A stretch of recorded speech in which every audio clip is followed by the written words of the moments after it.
सुभद्रा योजना एमानकु मिलिबो 50,000 टंका। आउ किछि समय परे ओडिशा बजेट अधिवेशन बसिबाकु जाउछि।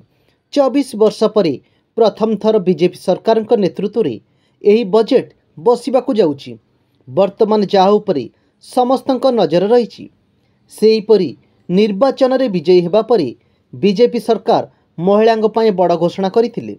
राज्य रे सरकार आसिले लागू करिबा नै प्रतिश्रुति भी देइथिले। आउ सरकार आसिबार प्रथम दिन ही कैबिनेट बैठक रे बड़ निष्पत्ति निया जाइथिला।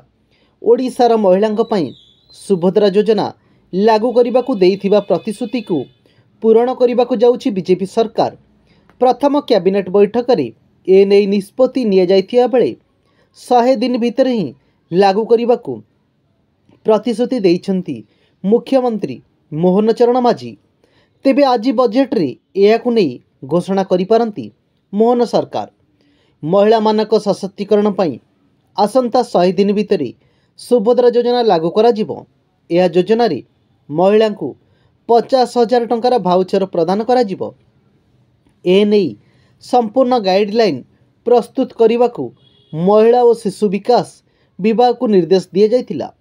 सुभद्रा योजना कौन, एथिरु केमिति लाभ उठाई परिबे, केउ माने ए योजनार लाभ उठाई परिबे।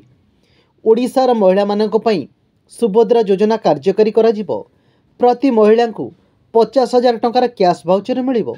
2 वर्ष मध्य रे एहाकु सेमाने खर्च करि परिबे। तेबे एहाकु सेमाने केमिति पाइबे ओ किपरि कार्यकारी करिवे।